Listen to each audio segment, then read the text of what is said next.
अस्सलाम वालेकुम स्टूडेंट्स, कैसे हैं आप? उम्मीद करता हूँ आप ठीक होंगे। आज चैप्टर 1 जो है स्टोइकियोमेट्री, जो कि मोल्स के ऊपर है। मोस्टली बच्चों को मोल कैलकुलेशन में प्रॉब्लम आता है। तो मैंने एक क्वेश्चन बनाया है और वो जो क्वेश्चन है वो टोटल जितने भी न्यूमेरिकल्स हैं मोल कैलकुलेशंस स्टोइकियोमेट्री से रिलेटेड, उन सबको सॉल्व करने में हेल्प होएगी। तो ये हमारे पास एक क्वेश्चन है, अगर आप इसको फोकस करें तो इस क्वेश्चन में मैंने क्या किया है, मैंने 9.5 ग्राम 9.8 ग्राम्स ऑफ H2SO4 ले लिया और उस 9.8 ग्राम ऑफ H2SO4 के अंदर मैंने क्या क्या चीजें कैलकुलेट करनी है, जरा देखें।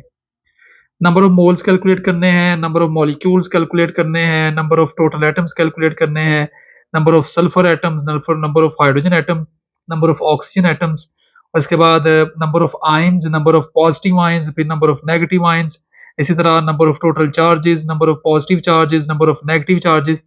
तो हर जो चीज है ना, वो मैंने इसके अंदर जो है वो कैलकुलेट करनी है आप लोगों के सामने, ताकि पेपर में कुछ भी आ जाए, मोल्स पे आ जाए, मॉलिक्यूल्स पे आ जाए, आयंस पे आ जाए, इलेक्ट्रॉन्स पे आ जाए, कोवेलेंट बॉन्ड पे आ जाए, तो आप बच्चों को कोई प्रॉब्लम ना हो। तो बहुत ही आसान तरीके से जरा वीडियो देखिए। सबसे पहले हम बात करते हैं नंबर ऑफ मोल्स की। तो नंबर ऑफ मोल्स के लिए सबसे पहली स्लाइड जो मैंने बनाई हुई है, इसमें क्या है कि आपको पता है फॉर्मूला नंबर ऑफ मोल्स का क्या होता है, mass given divided by molar mass. तो हमारे पास जो मैस गिवन है वो आपके सामने हमने क्वेश्चन में दिया हुआ है, 9.8 ग्राम H2SO4 और मोलर मैस हमें पता होता है 98 ग्राम पर मोल होता है सल्फ्यूरिक एसिड का।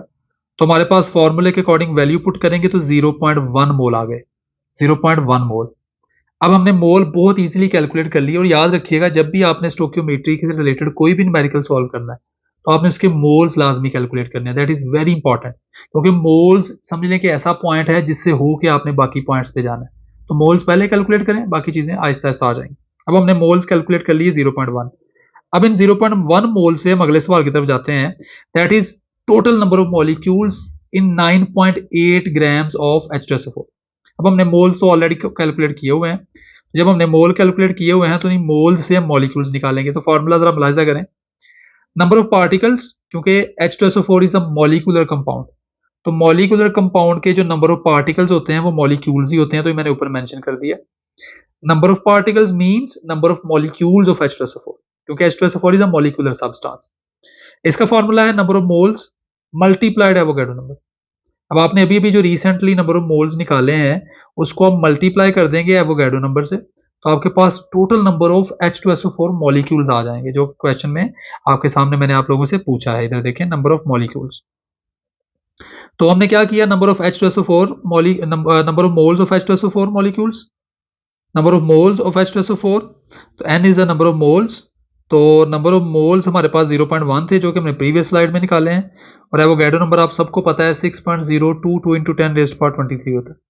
तो 0.1 को इससे मल्टीप्लाई किया तो आपके पास डायरेक्टली नंबर ऑफ पार्टिकल्स यानी कि number of molecules of H2SO4 आ गए, जो कि जो कि हमारे पास 9.8 ग्राम ऑफ H2SO4 के अंदर। तो बहुत ही आसान है, कोई मुश्किल चीज़ नहीं है।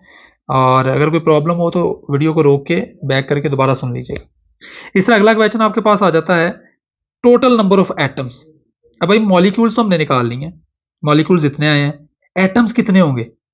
तो भाई आपने क्या करना है, आपने देख लेना है कि एक मॉलिक्यूल के अंदर कितने एटम्स है। यहां पे जरा फोकस कीजिए नेक्स्ट स्लाइड पे। यहां पे देखिए मैंने लिखा हुआ एक मॉलिक्यूल जो है सल्फ्यूरिक एसिड का, उसके अंदर 2 हाइड्रोजन है, 1 सल्फर है और 4 ऑक्सीजन है। तो एक मॉलिक्यूल के अंदर 7 एटम्स है total. 1 molecule of H2SO4 containing 7 atoms. एक मॉलिक्यूल के अंदर 7 है। तो भाई खुद ही बताएं इतने मॉलिक्यूल्स के अंदर कितने होंगे, क्योंकि हमारे पास तो इतने मॉलिक्यूल्स आए ना टोटल। हमने टोटल एटम्स फाइंड करने हैं, तो टोटल एटम्स टोटल मॉलिक्यूल्स के अंदर ही होंगे। तो एक मॉलिक्यूल के अंदर 7 एटम्स है सल्फ्यूरिक एसिड के अंदर।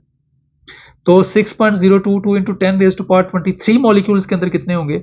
ऑब्वियस है, मैथमेटिक्स का फॉर्मूला, मल्टीप्लाई कर देंगे। तो हमने क्या किया, मॉलिक्यूल्स ऑफ सल्फ्यूरिक एसिड इतने हैं, एक मॉलिक्यूल के अंदर 7 एटम्स हैं, तो इतने मॉलिक्यूल्स के अंदर कितने एटम्स होंगे? 7 मल्टीप्लाइड 6.022 इंटू 10⁻23।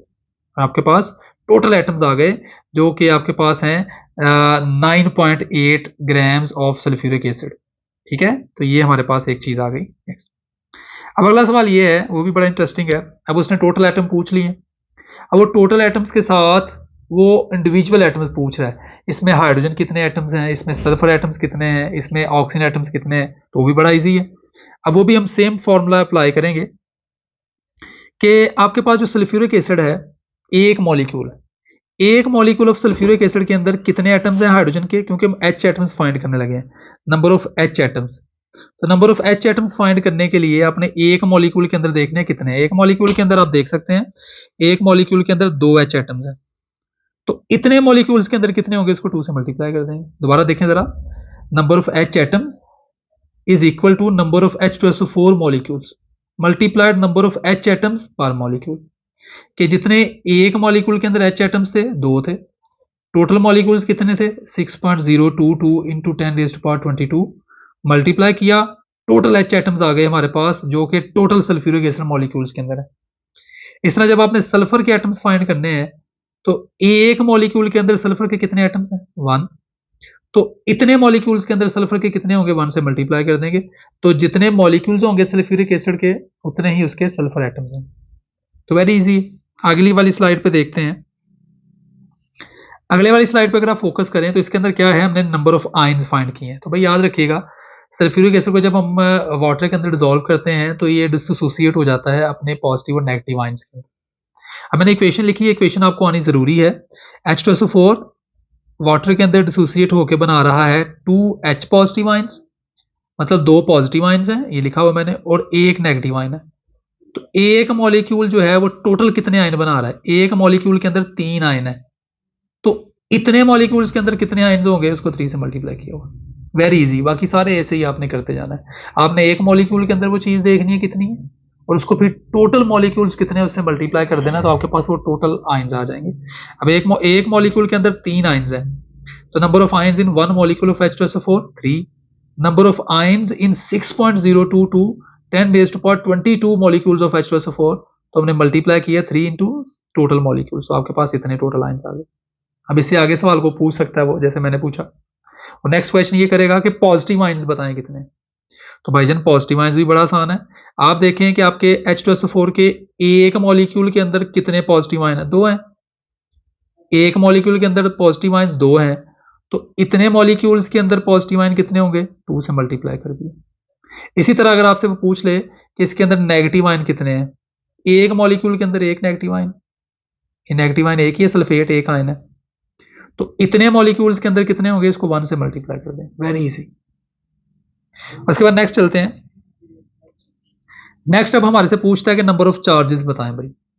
अब एक बात याद रखिएगा, कोई भी न्यूट्रल कंपाउंड है उसके अंदर जितने पॉजिटिव चार्जेस होते हैं उतने नेगेटिव होते हैं, तभी तो वो न्यूट्रल है।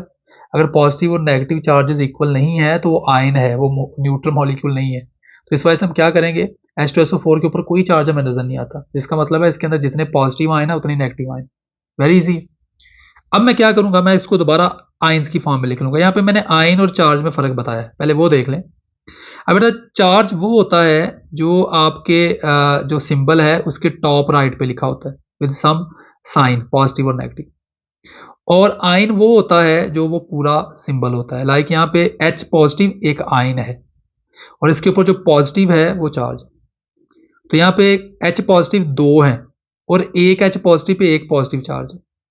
तो मतलब ये है कि आपके पास टोटल जो चार्ज हैं पॉजिटिव चार्जेस वो कितने हैं, 2।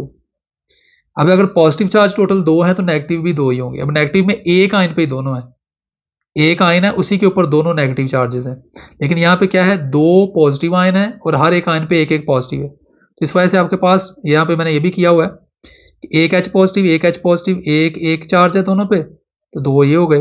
और सल्फेट आयन एक ही है और इसके ऊपर 2 नेगेटिव चार्ज है, तो नेगेटिव चार्ज हमारे पास 2 हो गया।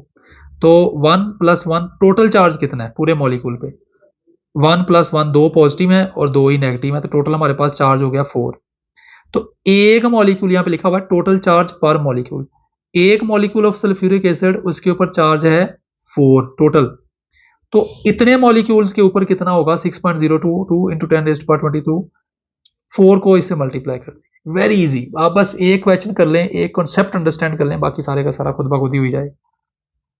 तो चाहे अब वो आपसे नेगेटिव पूछे कि भाई मुझे पॉजिटिव चार्ज बताएं, तो आप क्या करेंगे, नंबर ऑफ पॉजिटिव चार्ज पर मॉलिक्यूल कितना है, 2 है। Number of positive charge in this number of molecules 2 से मल्टीप्लाई कर दें। इस तरह अगर वो कहता है मुझे नेगेटिव चार्ज बताएं, तो आप क्या करेंगे, आप कहेंगे भाई एक मॉलिक्यूल के अंदर नेगेटिव चार्ज कितना है, 2। तो इतने मॉलिक्यूल्स के अंदर कितना होगा, आप उसको 2 से मल्टीप्लाई कर दें। ठीक है, नेक्स्ट चलते हैं अब जरा। उसके बाद आता है नंबर ऑफ कोवलेंट बॉन्ड्स। तो भाई हमें बॉन्ड्स का पता चलाने के लिए कि एक मॉलिक्यूल के अंदर कितने बॉन्ड्स हैं, उसका पता चलाने के लिए हम क्या करेंगे, हम उसका स्ट्रक्चर ड्रॉ कर लेंगे। अब स्ट्रक्चर जब ड्रॉ किया सल्फ्यूरिक एसिड का, तो हमें एक मॉलिक्यूल के अंदर 6 कोवलेंट बॉन्ड नजर आए। एक डबल बॉन्ड, एक डबल बॉन्ड, 2 ये हो गए। अब सिंगल बॉन्ड नहीं, डबल बॉन्ड भी एक डबल बॉन्ड को एक बॉन्ड कंसिडर किया जाता है। एक, दो और 2 ये हैं और 2 ये हैं। टोटल एक मॉलिक्यूल के अंदर टोटल 6 बॉन्ड्स हैं, covalent bonds. Number of bonds पर मॉलिक्यूल, एक मॉलिक्यूल ऑफ सल्फ्यूरिक एसिड के अंदर 6 हैं। तो मुझे बताएं इतने मॉलिक्यूल्स ऑफ सल्फ्यूरिक एसिड के अंदर कितने होंगे, 6 को मल्टीप्लाई करके। तो वेरी इजी। नेक्स्ट चलते हैं। नेक्स्ट हमारे पास नंबर ऑफ इलेक्ट्रॉन्स है, जो कि लास्ट स्लाइड है, इसको भी जरा देख लें।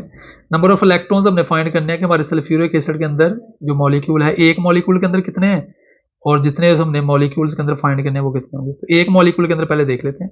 तो सल्फ्यूरिक एसिड के अंदर 2H पॉजिटिव, 2H एटम्स है, और हर एक H एटम के पास एक एक इलेक्ट्रॉन है। तो टोटल H एटम्स के पास 2 इलेक्ट्रॉन्स आ गए। इस तरह हमारे पास सल्फ्यूरिक एसिड के अंदर एक सल्फर एटम है, और एक सल्फर एटम के अंदर टोटल 16 इलेक्ट्रॉन्स होते हैं। इस तरह 4 ऑक्सीजन एटम्स हैं, और एक ऑक्सीजन के पास कितने होते हैं, 8। तो चारों ऑक्सीजन के पास टोटल कितने हो जाएंगे, 32। तो आपके पास एक मॉलिक्यूल ऑफ सल्फ्यूरिक एसिड के अंदर टोटल इलेक्ट्रॉन्स आ गए 52, एक मॉलिक्यूल के अंदर। तो अगर इतने मॉलिक्यूल्स के अंदर देखना हो कितना है, तो 50 को इससे मल्टीप्लाई करें। वीडियो को रिपीट करके देख लीजिएगा, कॉन्सेप्ट समझ नहीं आता, इंशाल्लाह आपको समझ आ जाएगा। Thank you so much, Allah Hafiz.